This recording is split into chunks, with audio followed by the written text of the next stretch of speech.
अगर कहा ही नहीं तो कैसी कहानी। सुनिए शॉर्ट मीनिंगफुल स्टोरीज मेरी जुबानी। आनंद ने एक बहुत खूबसूरत लड़की से शादी की। उसका नाम था स्मिता। वो उसे बचपन से चाहता था। शादी हुए 2 ही साल हुए थे कि स्मिता को स्किन की कोई बीमारी हो गई। उसके पूरे शरीर पर काले काले धब्बे हो गए। वो धीरे धीरे अपनी सुंदरता खोती जा रही थी।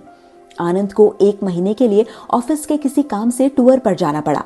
वापस लौटते समय उसका एक्सीडेंट हो गया और उसने अपनी आंखों की रोशनी खो दी। पर फिर भी आनंद और स्मिता की मैरिड लाइफ पहले की तरह ही चल रही थी। दोनों एक दूसरे से और ज्यादा प्यार करने लगे थे और एक दूसरे का पूरा ध्यान रखते थे।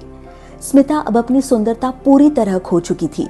बीमारी ने उसे इस कदर जकड़ लिया कि कुछ टाइम बाद स्मिता की डेथ हो गई। आनंद पूरी तरह टूट चुका था। उसने शहर छोड़ने का मन बना लिया था।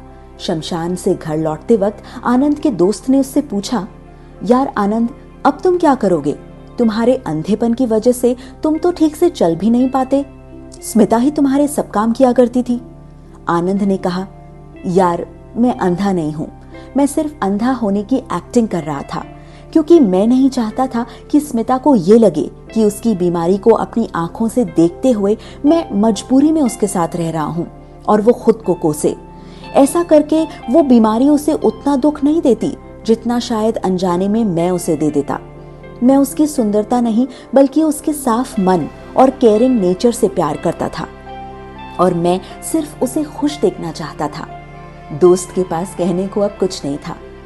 जब हम किसी से सच्चा प्यार करते हैं ना, तो उसे खुश देखने के लिए किसी भी हद तक चले जाते हैं। और बहुत बार इस प्यार को बनाए रखने के लिए हमें भी अपनी लाइफ में अंधा बनकर चीजों को इग्नोर करना पड़ता है।